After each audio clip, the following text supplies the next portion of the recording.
All right, so he knows an awful lot about the Dallas Cowboys, and of course, too, we have to now wait another week for the actual schedule to be coming out from here. But he knows a thing or two, especially with some serious answers. What's going to happen with the Cowboys moving forward? So, joining us, CFO Sports' own Jordan Tucker.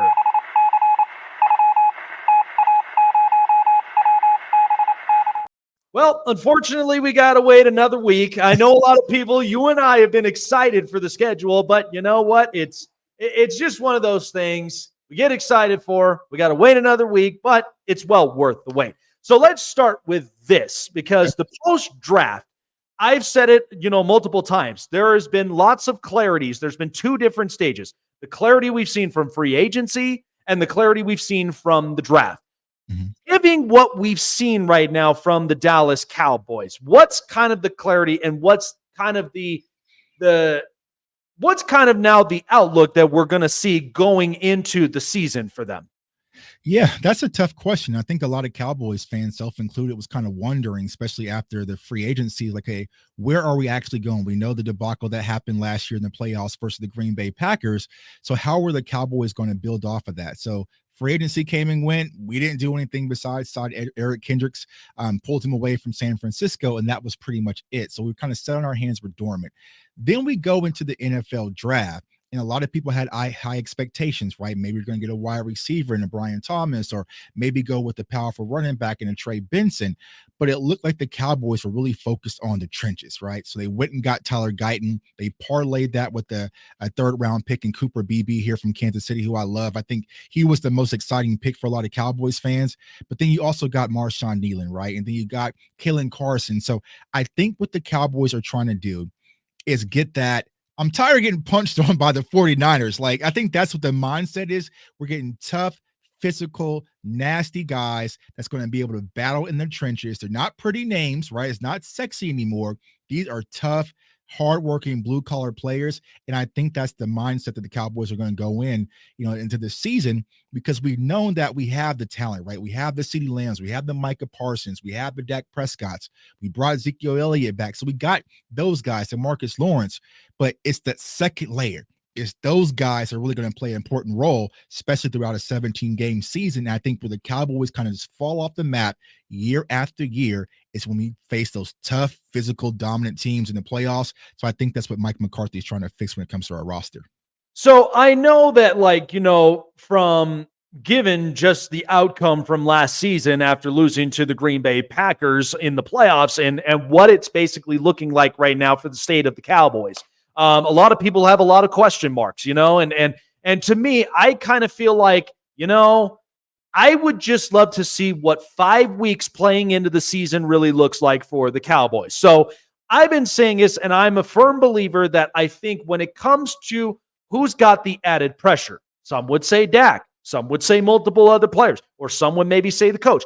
I feel like Mike McCarthy's got a lot of the pressure on his shoulders because you lose Dan Quinn. You lost an awful lot of, defensive pieces. So is it fair to say that I think right now, when getting this team rallied up with Philadelphia retooling and really kind of getting more juice, and then watching Washington get now their new franchise quarterback, I mean, is it kind of safe to say the pressure's on Mike McCarthy this season?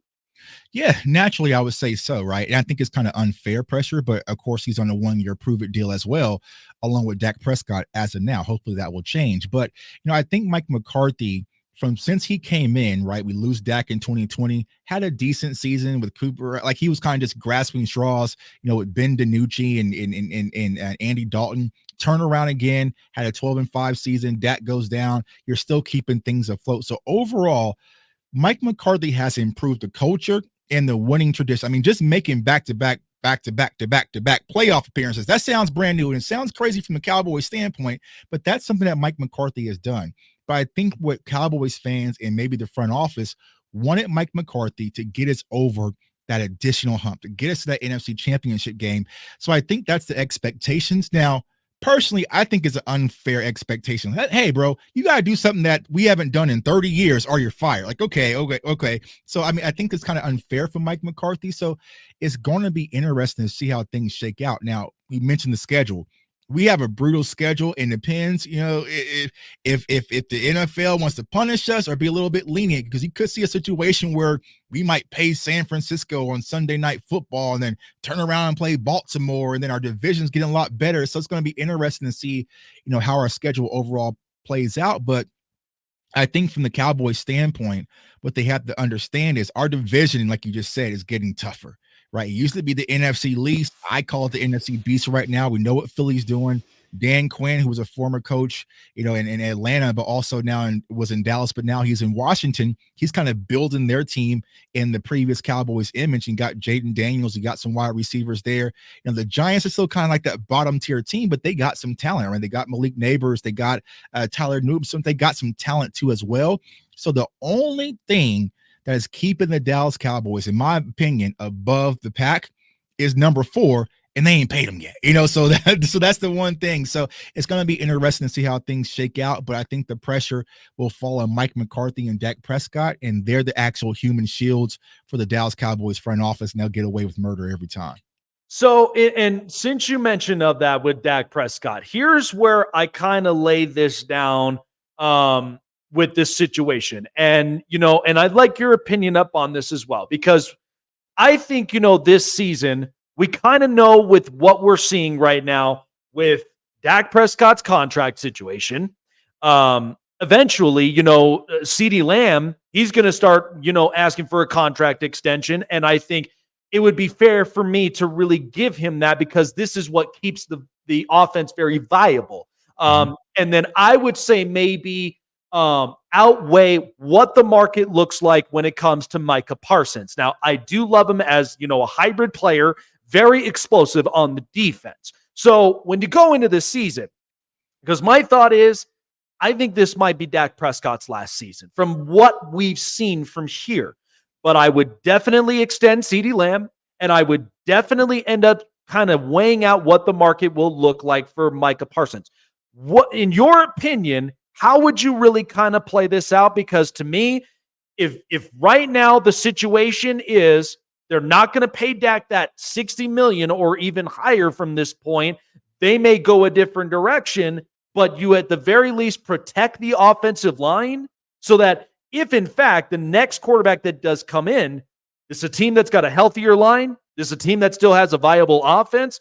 How would you kind of, see this for the Cowboys moving forward?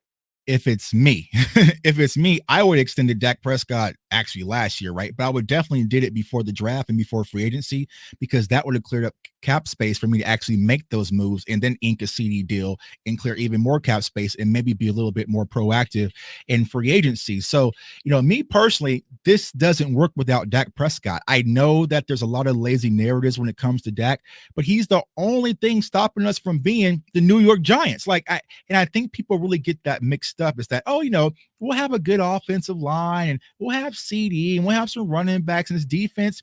No, we were the punching bags when Dak was down. Remember that 2020 season. Now, granted, when we had Cooper Rush in 2021, we won a few games, but we were running the ball. We were running crazy, but we don't have Zeke and Tony Pollard anymore. And our defense wasn't playing like they were playing that 2021 season. So in order to compete in a division that's going to have Jalen Hurts, now Jaden Daniels, Daniel Jones, right? But they're going to eventually get a quarterback in New York.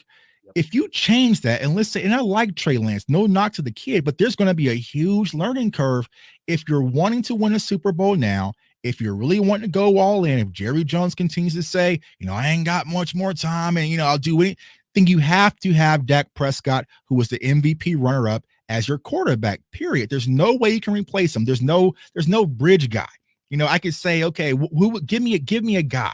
Give me some. Could you bring in Derek Carr? Do you think if we got Derek Carr, we're a Super Bowl contender? No. If you got Baker Mayfield, are we no? So a lot of these names that people list are guys that we can plug in. It's not going to be a simple fix. Shedeur Sanders, love him. Shedeur Sanders would have winning no games in Colorado. Let's keep it a buck. You know what I'm saying? He wasn't winning no games. So it's and he's not going to go 22, 23. So as long as you have Dak Prescott out there, you have a chance. My frustration, I think a lot of Cowboys fans' frustration is, when are we going to go all in. I got Vegas in the background, right? Sometimes I just left Vegas. You just got to push all your chips in and then say whatever happens, happens. And if you crap out, okay, maybe then you go through that rebuild. But the biggest problem when it comes to Dallas Cowboys is they won't go all in and they won't tear it down. They kind of just in the middle. You know what I'm saying? Like you got $1,000 in your pocket. You're not going to push all your chips in. I might put 200, 300 or not gamble. You're going to have to pick a side. And I think that if you really want to win and show your fan base in this organization that you're committed to winning a championship, not a few games, not a division, not a playoff game here or an NFC championship appearance, Dak Prescott is the straw that stirs the drink. And if he's not out there, things definitely change in Dallas. So what's interesting about that, since you brought it up, is the all-in mentality, because we know we've heard, Jerry Jones put it out there that, look, we're going all in with a lot of our chips. And, and again, I mean, we've seen many, many teams change their identities very quickly. I mean, we watched the Chargers, they changed their identity. We've seen, a lot of teams basically change it to where wide receivers are being traded. And like now Houston is basically loaded in a lot of this. So, I mean, this has to be the kind of year that if you put a narrative out there, that's something where this team really does have to get over to the hump. And I think, i.e., you got to clean the skeletons out of the closet against Green Bay, because already twice now for Mike McCarthy, this has now happened with two different quarterbacks, from Aaron Rodgers and now Jordan Love. So I think ultimately, I mean, this has to be the kind of season that if they're going all up in there, they have to be willing to back that up, right? Yeah, but it's too late. It's way too late. It's like me going Christmas shopping on, Valentine's Day. Like the market's already been picked over. So now what we're going to sit back and do is say, okay, who are some guys that maybe be roster casualties that can get cut, that maybe we can pick up in camp? And okay, but that's not all in, right? We're seeing teams around the league constantly go all in, especially if we look across our division, right? Philadelphia is going all in. We saw the Rams go all in. Like we're seeing teams like be aggressive, not only in the draft, but also in free agency. So when Jerry had said that in the Senior Bowl, of course, Cowboys fans antenna went up. We thought Derrick Henry, making power moves. Like, okay, the old school Jerry is back. They sat on their hands and they did absolutely nothing. And then they backtracked their statement. Well, all in means, well, we're going to sign Dak Prescott and sign. Well, you haven't did that either. So what is when it comes to all in? I think Jerry was kind of just talking, got pressed into a corner. So to my guy, Clarence Hill, and he was just talking, said all in. We ran with the narratives, but he necessarily doesn't mean it, because a lot of people from the outside think it's Jerry Jones. It's not Jerry. Jerry's just the mascot, him and Rowdy. But it's that Stephen Jones who was the real problem in Dallas, and all in isn't in his DNA. For people who do not know, right? When Jerry Jones, way back in the day, when I was just a young little pup, as a Dallas Cowboys fan, they went and signed Deion Sanders. Stephen Jones didn't want that to happen. So he's been screwed since a kid. Like he was always kind of been messed up. He's all about the cap. He's all about winning the deals. It's not about putting the best players and the best talent around them. And granted, right, you don't just win a championship on paper, but sometimes when you have supreme talent, that C game, right, that off game, because think about Philadelphia even last year, they won a lot of close games. What was happening? It was just sometimes the talent, right? You might just have that random game where, okay, well, Julio Jones just wins you a game. It's kind of random. And I think that's what people don't understand, versus for us, if CeeDee Lamb is off or Dak Prescott is off, we're screwed. Like there's no recovering from that. So everything's solely relying on one person pretty much when it comes to Dak. So I think that, me personally, that mentality needs to change. I know the fan base watching will love to see, okay, at least I know if we lose to the San Francisco 49ers or we lose to Detroit, hey, we loaded the talent. We went all in. We did everything that we can possibly do. I feel like from the Cowboys standpoint right now, there's no way as a fan or a media member who covers the team can really say that. I feel like,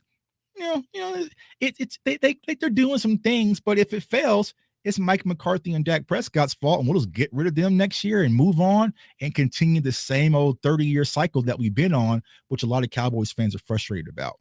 Man, I'll tell you one thing, and my realistic point up on this, and I'm crossing my fingers, man, because honestly, Dallas is a CeeDee Lamb injury away from this thing just not looking good. I mean, that's just been my biggest thing with it because, again, like I know a lot of people kind of look at, the Michael Gallup situation, which now being a part of the Raiders, I'm just Right. like, well, here's the thing. They haven't had a solidified number two, respectfully, since, I mean, it's been a long time. And so I'm just like, if you ain't got somebody to end up picking that up, to helping CeeDee Lamb up on there, that offensive identity doesn't look the same. Now, I like their tight end. I think he's really going to look productive because at first I'm like, Dalton Schultz, that's a big hit. Right. But once you got the tight end, I was like, okay, something pretty interesting from here. Right. Yeah. And I agree, right? I think that, when it comes to our wide receivers, the strongest wide receiver core we had is when we had CeeDee Lamb, Michael Gallup, and also Amari Cooper. But the problem was that season, right? You had Michael Gallup go down with the calf, right? And then he gets healthy. And then you have CeeDee go down with the concussion, and Amari Cooper goes down with the COVID. Like, it was just like they were never just in sync with that three-headed dragon. So now that we have Brandon Cooks, I feel like Brandon Cooks is a viable number two option, but he's on a one-year deal, right? And then you add in Jake Ferguson. I think Jake Ferguson is going to take a massive leap, but you always want to load with more talent. Like, don't just be like, okay, we got two guys. That's all we need. Like, why not load the deck? Because you always need that extra layer for injuries. And like you said, sometimes for the Cowboys, one injury goes down, and then everything kind of disrupts, right? So last year at the linebacker room, we were all saying, even before the draft, we need more linebackers. We need more linebackers. We need more linebackers. Free agency. Let's go get more linebackers. Get more. We didn't do it. Bam. Then you have LVE go down. DeMarion Overshown down, who's a phenomenal rookie that we're all excited about. He goes down.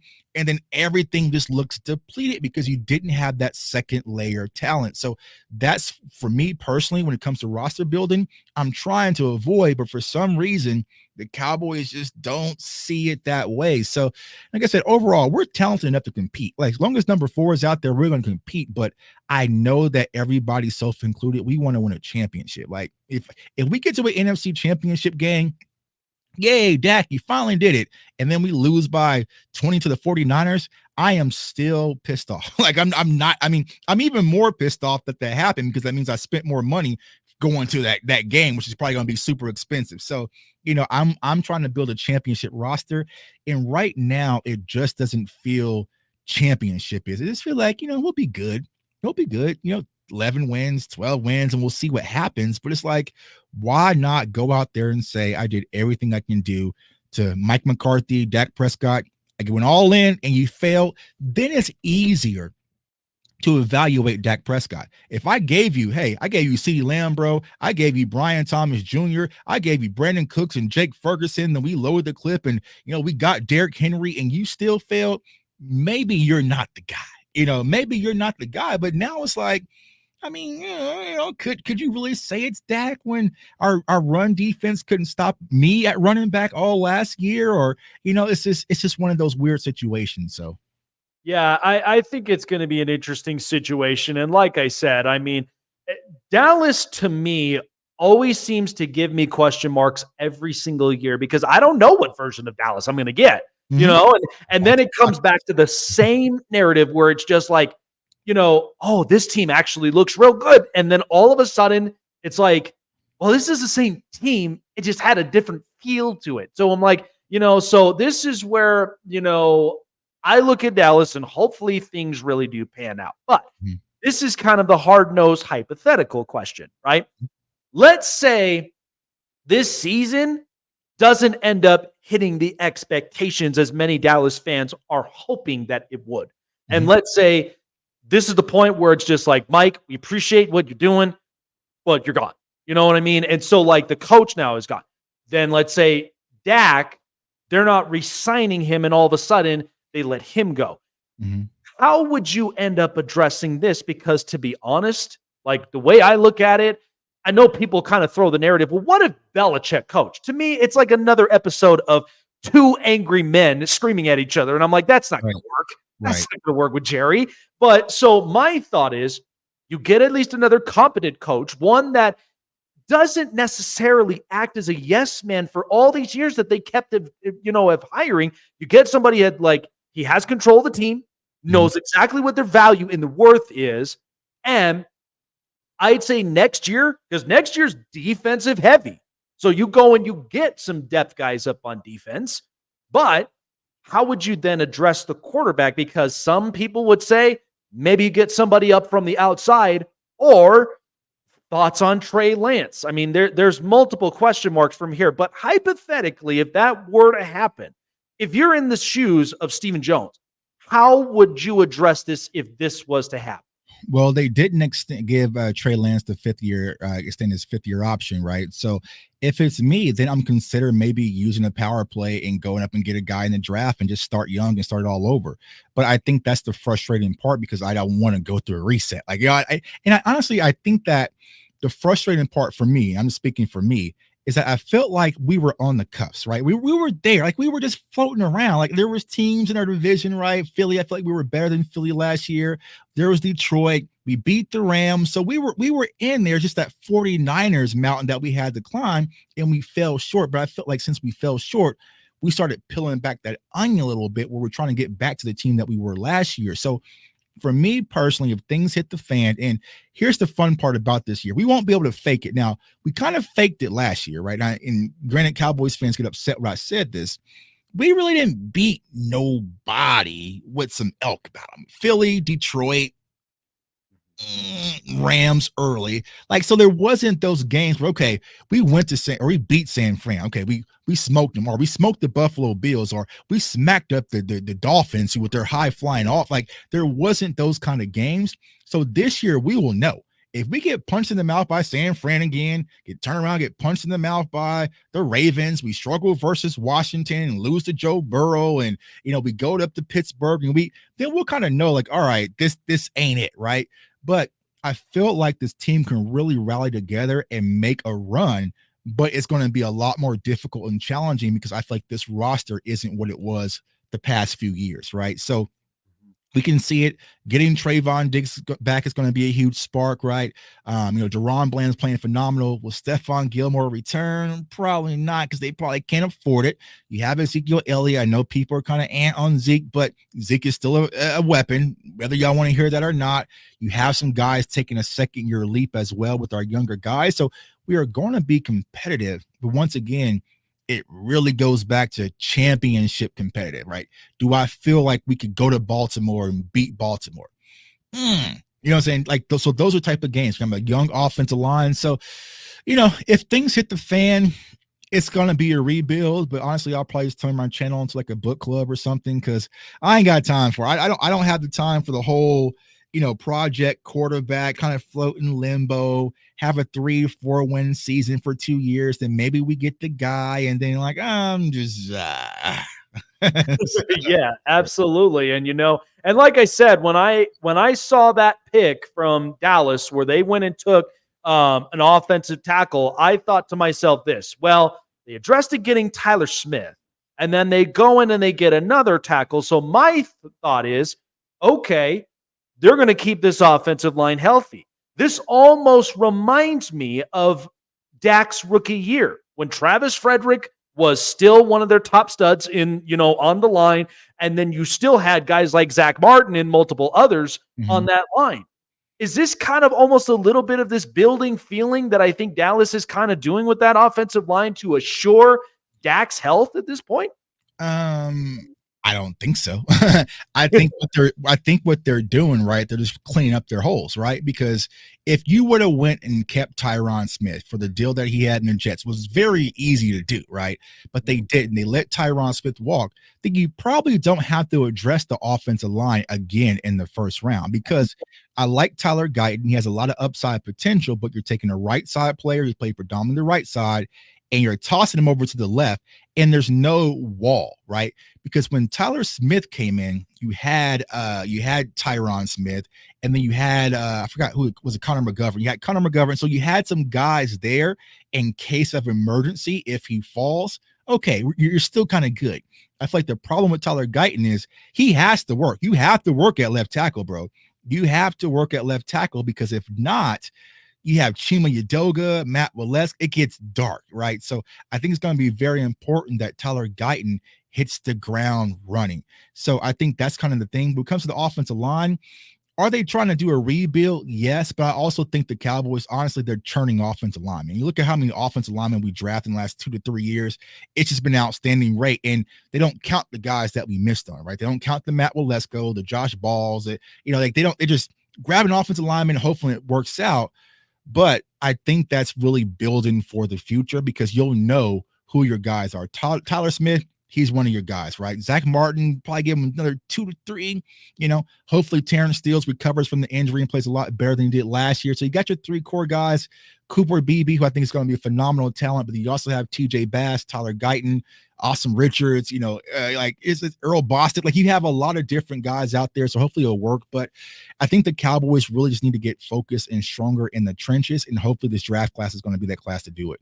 Yeah, hopefully so. Honestly, I love that BB pick. I think, honestly, when I watched tape and I watched film, I was like, damn, they got themselves a solid one that I think could really, really help, especially with that interior side. Because, again, you could address the outsides, but if nobody's basically there giving you that added protection in the interiors, it makes it harder to run the football in the trenches. And it makes it a lot harder to even make quick decisions to throw the ball if somebody ain't open from there. And then that's where a lot of things tend to fail from there. But yeah, it's going to be interesting of the season. But as I've said, I hope all the best for Dallas. And I'm hoping that at least, again, they prove me wrong. Because I say this all the time. I hope, coaches and teams prove me wrong all the time. Because in the end, I know when going by realistic expectations, but then in the end, if I start getting a trend and I'm like, oh, okay, this looks a little different, didn't see this one coming, this is where it really makes me excited as a football fan to really see what the future beholds from here. But Jordan, appreciate you coming on, man. Where can everybody find everything you need to know about those Cowboys? Yeah, thanks for having me on, my guy. You can follow me on all social media platforms at jtuck151. That's Instagram, Twitter, TikTok, all that fun stuff, man. My YouTube channel is CFO Sports. Come on through, man. We talk a lot of Cowboys football. We also do a lot of NFL draft stuff as well, break down a lot of prospects. Even doing boxing right now. So I was just out in Vegas the past week. I'll be back next month for their fight. So just doing a lot of sports content, man, just staying busy, staying working. But ultimately, my home is the Dallas Cowboys, and that's what I love to do. And like I said, there's a lot of uncertainty and question marks when it comes to this season. But I know at the end of the day, as long as I got 4 out there, I got 11, I got 7, we're going to compete. We're going to compete, and we're going to be all right. So we'll see how it all fares out. But thanks for having me on, my guy.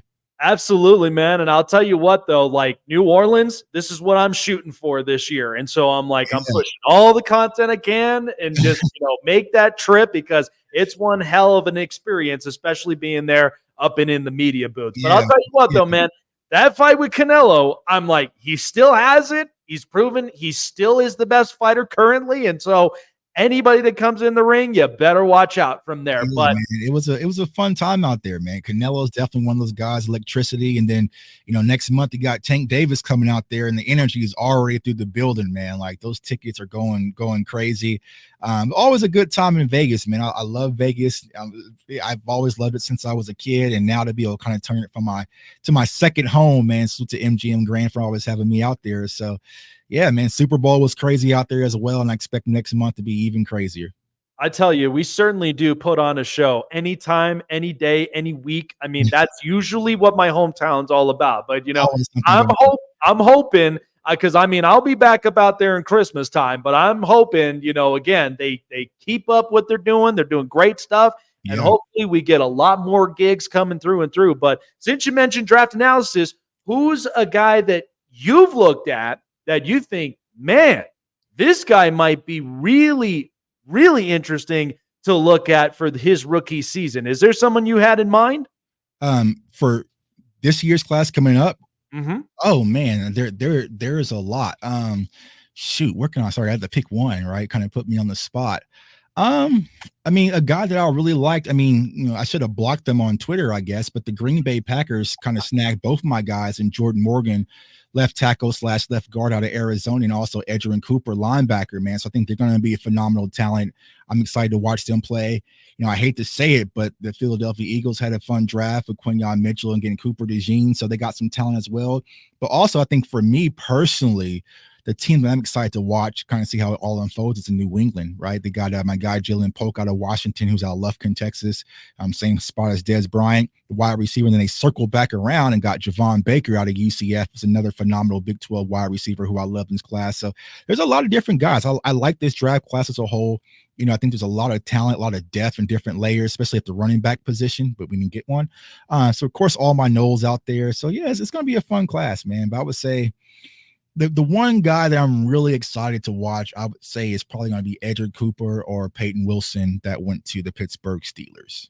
It's funny, man, because I thought both those picks from there and where they landed at, I was like, they're going into some really serious defensive identities, and I think it's honestly going to end up working out really well for them. And yeah, this draft was absolutely loaded, especially when it's like you need to get offensive players from either the line or the receivers or a quarterback. Mm-hmm. I liked what New England's finally doing. This is finally a Belichick, like an anti-Belichick type draft for them, because they get their franchise. They have a good enough left tackle that now they can slowly build that line and then go and give. I like they got Jalen Polk. Now you can get some offensive weapons, but it's important you have the franchise quarterback. So I love this, man. I think this draft alone, we're not going to see for at least another couple of years, but I thought this was great. A lot of teams now have found new identities. So let's see how all of this comes together by the time the schedule releases and then by the time kickoff starts to happen from there. Appreciate you, my guy, Jordan, man. Have a great rest of your week, and we will see what is in fate for the Dallas Cowboys. All right, my guy. Appreciate you. Thanks for having me. You bet. Yeah, I